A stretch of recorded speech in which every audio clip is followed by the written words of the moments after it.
করে যারা এইভাবে চলন্ত ট্রেন ধরে কিছু পয়সার জন্য প্রতিদিন এরকমই বাড়ি যেখান থেকে আমরা উঠে আসি, যেখানে 4টে রুটি জন্য সারাদিন কষ্ট হয়। 4টে রুটি, একটা মেয়ে যারা আমাদেরই মতো কেউ না কেউ ছোটবেলায় যারা একটা রুটি মায়ের কাছে চাইছে যে মা একটা রুটি এক্সট্রা দাও না, কালকে সকালে, আজকে খাবো না, কালকে সকালের জন্য নিয়ে যাবো, মায়ের কাছে চাইতে হচ্ছে রুটিটা।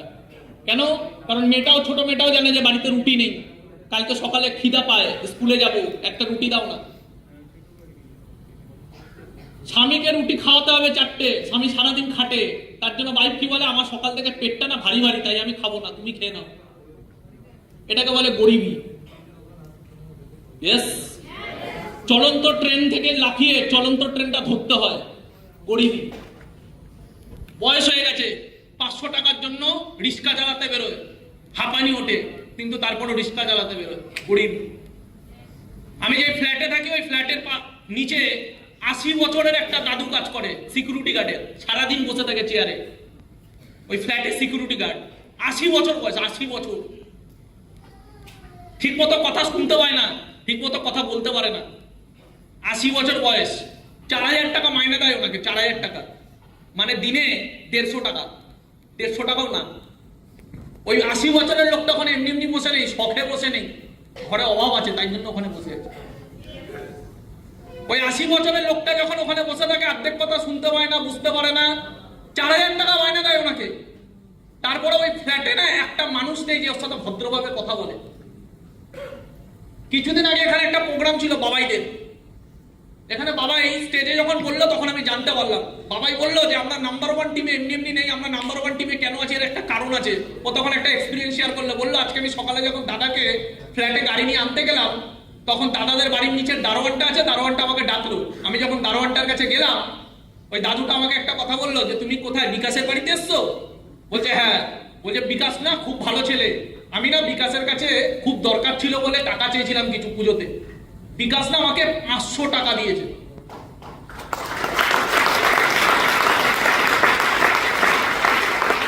বাবাই বলছে যে ওই লোকটার কাছে 500 টাকা কত বড় একটা ইনকাম, 500 টাকা। আমি যখন ওই লোকটাকে দিয়েছিলাম না, আমি রিয়েলি আমি কাজ থেকে বাড়ি ফিরছি, আমার পকেটে খুব একটা আমি ক্যাশ ক্যারি করি না, আগে গোড়াই। যখন আমি বাড়ি ঢুকছি, ওই বয়স্ক লোকটা আমাকে এইভাবে, আমি খুব একটা কথা হয় না আমার সাথে, আমি থাকিও কম, খুব কথাও হয় কম। হঠাৎ করে বয়স্ক লোকটা আমার দিকে তাকিয়ে এরকম ভাবে বললো, বাবু, এরকম ভাবে মাথায় হাত দিল। আমি ওনাকে দেখে এরকম ভাবে হাত দিলাম। তো আমি হাত দিয়ে আমি যখন এগিয়ে যাচ্ছি, আমি মনে হলো যে লোকটা আমাকে এরকম করলো কেন। আমি শুনেছিলাম লোকটা খুব কম ইনকামে করে বসে থাকে, দাদুর বয়সী, 80 বছর বয়স। তখন আমার কি মনে হলো, লোকটা পুজো তো এখানে বসে আছে। আমি সঙ্গে সঙ্গে আমার পকেটে হাত দিয়ে দেখলাম কত টাকা আছে, 600 টাকা ছিল। আমি 600 টাকা ওনাকে দিয়ে দিলাম সঙ্গে সঙ্গে। আমি জানি না যে এই লোকটা আমার টিমকে দাঁড়িয়ে একদিন বলবে যে বিকাশ না আমাকে 600 টাকা দিয়ে। উনি না কারোর কাছে কিছু চাইনি, কোথাও না কোথাও আমার কাছেও চাইনি, আমাকে শুধু এরকম করেছে। বাট আমি যা ছিল আমি বললাম রাখো, এটা পুজোতে কিছু মিষ্টি খেও। এটাই ওনার এত ভালো লেগেছে, উনি আমার টিমের একজনকে বলছে বিকাশটা খুব ভালো ছিল, আমাকে 600 টাকা দিয়েছে।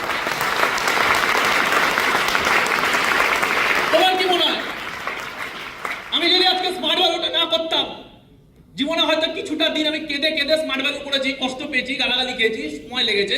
যদি আজকে স্মার্ট ভ্যালু না করতাম, আমি যা ইনকাম করতাম, আমি কটা লোককে টাকা দিতে পারতাম? হ্যাঁ, তোমার অন্যের ভাগের কিছু হাসির জন্য যদি তোমাকে কিছু ভাগের কান্না ভগবান দেয়, ওপরালার কাছে ওটাকে ব্লেস বলো যে ভগবান আমাকে কান্নাটা দিচ্ছ, মানে কিছু মানুষের হাসির ভাগটা আমার ক্যারি করতে পারছি। Yes or no? ইয়েস। তাহলে কারোর বাড়িতে 4টে রুটি ম্যাটার করে ভাই, কারোর বাড়িতে 4টে রুটি ম্যাটার করে। কারোর কাছে প্রতিদিন লাইফের থেকে বেশি ইম্পর্টেন্ট ট্রেনটা ধরা, কারণ ওই হকারি করবে, চিৎকার করবে সারাদিন, তারপরে গিয়ে 500 টাকা আসবে। অনেকে এখনো রিক্সা চালাতে বেরোচ্ছে, 80 বছর বয়স, অনেকে সিকিউরিটি গার্ডের কাজ করছে, 80 বছর বয়স। রাস্তাঘাটে যাবে, দেখবা প্রচুর গরিব মানুষ, আমি তো এরকম প্রচুর মানুষকে দেখতে পাই। আমার চেনাশোনা একটা মানুষ, স্বামী মারা গেছে অনেক কম বয়সে, মহিলাটা এখনো না রাস্তার মাঝখানে একটা ঠেলা বেচে, ঠেলা গাড়িতে প্রতিদিন 500টা রুটি বেলে, রাস্তায় রুটি বেচে 500টা। আমার মায়ের থেকে বেশি বয়স। ওই মহিলাটা প্রতিদিন 500টা রুটি বেলে, এই 50-60 বছর বয়সে। কেন? কিছু টাকার জন্য। ওই ঘর থেকে আমরা আসি। তাহলে যারা ওই ঘর থেকে আসে, যাদেরকে ভগবান স্মার্ট ভ্যালু দিয়েছে, যাদেরকে ভগবান জীবন চেঞ্জ করার মৌকা দিয়েছে, তাদের জীবনে শুধু একটাই গোল থাকবে, সেটা কি? তারা স্মার্ট ভ্যালু পেয়েছে, চিরফার করে দেবো স্মার্ট ভ্যালুতে কোটিপতি। আর কিচ্ছু ম্যাটার করে না, আর কিচ্ছু ম্যাটার করে না, কিচ্ছু ম্যাটার করে না। স্মার্ট ভ্যালু করছি, 1 বছরে কিচ্ছু হয়নি, 2 বছর হয়ে গেছে, 1 বছরে কিচ্ছু হয়নি, 1 বছর পরে যদি ভেতরে জ্বালা নেই, দাঁত কেলানি বেরোচ্ছে, মুখ দিয়ে দাঁত কেলানি বেরোচ্ছে, আড্ডা বেরোচ্ছে, গল্প বেরোচ্ছে, সারা কিছুই লাইফে করতে পারোনি তুমি, তোমার মুখে হাসি বেরোচ্ছে, মজা বেরোচ্ছে, পিকনিক, তুমি ভুল ডাইরেকশন আছো বস। তোমার দরকার নেই এখন স্মার্ট ভ্যালু। যাদের দরকার নেই স্মার্ট ভ্যালু, তারা কোনো না কোনো ভাবে ভটকাবেই। ওপরওয়ালা যেমন স্মার্ট ভ্যালুর সুযোগ দেয়, ওপরওয়ালা তেমনি কোনো না কোনো গর্ত দেয় যে তুই ডুবে মর। তোর যদি কোনো গোল নেই, তাহলে তোকে ধ্বংস হওয়ার রাস্তাও ঠিক প্রকৃতি দেবে, তোমাকে ধ্বংস তুমি হবে। 10 বছর পরে গিয়ে সারা জীবন বরবাদ, সর্বনাশ করার পরে সারা জীবন কুত্তার মতো বেঁচে থাকবে, সারা জীবন কষ্ট করবে, সারা জীবন অভাব দেখবে। তখন বুঝবে যে কিছু মানুষ কত কিছু করে গেল, কাজ আমি স্মার্ট ভ্যালুটা করবো। বুঝতে পারছি হ্যাঁ কি না? প্রেম ভালোবাসা 10 বছর পরেও করতে পারবে। পিকনিক, আড্ডা, মস্তি, ঘোরা 10 বছর পরেও করতে পারবে। সবকিছু 10 বছর পরে করতে পারবে। ফেসবুকে সময় দিনের পর দিন নষ্ট করা 10 বছর পরেও করতে পারবে। স্মার্ট ভ্যালুতে 10 বছর যদি নষ্ট করে ফেলো, স্মার্ট ভ্যালু যদি প্রপার ভাবে না করো, সাকসেস 10 বছর পরে আর আসবে। বুঝে গেল কথাটা কি বলতে চাইছি? তো সুতরাং দরকার কি? ফিলিংসে। দরকার কি? রিয়ালাইজেশন। একটা লিডার আর একটা অ্যাসোসিয়েটের মধ্যে ডিফারেন্স একটাই। লিডার কিছু এমন বুঝে গেছে, লিডারের জন্য নিজেকে সিরিয়াস বানিয়ে নিতে পেরেছে। অ্যাসোসিয়েট এখনো অ্যাসোসিয়েট এই কারণ অ্যাসোসিয়েটের ভেতরে এখন এই ফিলিংসটাই জন্মায়। যেই দিনকে তুমি অ্যাসোসিয়েট বাট তোমার ভেতরে ফিলিংস জন্মে গেছে, সেই দিনকে তুমিও একটা লিডার। ক্লিয়ার করতে পারলাম হ্যাঁ কি না? তো সিরিয়াসনেসটা নিজের হাতে। কিভাবে সিরিয়াস থাকতে হয় সেটা আমি শিখিয়ে দিয়ে গেলাম। নিজের পরিস্থিতি নিজের চোখ দিয়ে দেখো, নিজের বাড়ির জিনিস নিজের চোখ দিয়ে দেখো। সকালবেলায় বাবা যখন কাজে বেরোয়, বাবা যে লুঙ্গিটা পরে, প্যান্টটা পরে, প্যান্টটার দিকে তাকিয়ে। বাবা যখন সকালবেলায় জামাটা পরে বেরোয়, জামাটার দিকে তাকালে বুঝতে পারবে যে আমার লাইফে এখন কি দরকার। মা কোন পুজোতে লাস্ট জামা কাপড় কিনেছিল, যেদিনকে জানতে পারবে সেদিনকে বুঝে যাবে আমার স্মার্ট ভ্যালু কেন দরকার। যে বাড়িতে থাকো, সেই বাড়িতে যখন বৃষ্টি হয়, বৃষ্টির তার সময় যখন বাড়ির পরিস্থিতি দেখবে, তখন বুঝে যাবে আমার স্মার্ট ভ্যালু কেন দরকার। যখন বাড়ির ব্যাংক ব্যালেন্সে জানবে কত টাকা পড়ে আছে, তখন বুঝবে আমার পরিস্থিতিকে আমার কেন স্মার্ট ভ্যালু দরকার। বুঝতে পারছি হ্যাঁ কি না? ইয়েস। আর যদি তারপরে চোখ খুলছে না, তাহলে এই জন্মে আসলে তোমার চোখ খোলার নেই আর। তাই হোক, আই হোপ আজকে স্মার্ট ভ্যালু যেই জায়গায় দাঁড়িয়ে আছে 25 বছরে, আগামী 5টা বছর স্মার্ট ভ্যালুতে আলাদা ইতিহাস বানানোর জন্য রেডি হয়ে যাও। সিরাজুল যদি ইতিহাস বানাতে পারে, এই ঘরের প্রচুর ছেলে ইতিহাস পারে। আওয়াজ পাচ্ছি না? পারে, পারে। আমার লাইফে এখন একটাই ড্রিম, আমাকে যদি ভগবান বলে এক্ষুনি মরতে, আমি এখন পারবো না মরতে, আমি চাইবো না মরতে। আমার লাইফের একটা ড্রিম, আমার জীবনে এত বছরে স্মার্ট ভ্যালু যা লেভেলের হয়েছে, আমি আগামী কিছু বছরে এমন লেভেলের চাই, স্মার্ট ভ্যালুতে বাঘের বাচ্চা বেরিয়ে আসুক, এমন লেভেলের পাগল পাগল ছেলেমেয়েরা বেরিয়ে আসুক, এমন ডেডিকেশন ছেলেমেয়েরা বেরিয়ে আসুক, এত কোটিপতি বেরিয়ে আসুক। স্মার্ট ভ্যালুতে কোটিপতির বন্যা বার করে দিতে হবে। স্মার্ট ভ্যালু পাগলের মতো দেখবে, স্মার্ট ভ্যালু পাগলের মতো দেখবে,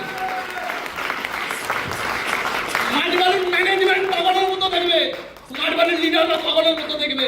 প্রত্যেকটা অসভ্য স্মার্ট ভ্যালুর লিডাররাও পাগলের মতো দেখবে। যারা যারা আমাদের টিম থেকে অসভ্য বেরিয়েছে, তারাও সারা দেখবে যে বিকাশ ঘোষ ডেডিকেশন যদি দেয়, আর বিকাশ ঘোষের টিমের মধ্যে যার ডেডিকেশন আছে, ঢেকে ঢেকে। আমার এখন আর 1 টাকা এক্সট্রা ইনকাম করার টার্গেট নেই। আমি স্মার্ট ভ্যালুর হাইয়েস্ট ইনকাম করি, আমার এখন 1 টাকা এক্সট্রা আসার জায়গা নেই। আমি সিলিং ইনকাম করি, আমার আর নতুন করে পিন পাওয়ার জায়গা নেই। আমার শুধু দেখার আছে, আমি আর মরার আগে যদি আমি এক্ষুনি মরে যাই, 1 বছর পরে মরি, 2 বছর, আমার লাইফের এখন একটাই টার্গেট, আমি কিছু মানুষকে জবাব দিতে চাই। এখনো আমি কিছু, আমাকে অনেককে জবাব দিতে হবে। আমার লাইফে অনেক কষ্ট আছে, অনেক জ্বালা আছে। কিসের জ্বালা? নিজেকে নিয়ে না, আমাকে অনেক কিছু প্রুভ করতে হবে, এখন ঢেকে দিতে হবে। এত ছেলে মেয়ে বেরোবে, এত ছেলে মেয়ে বেরোবে,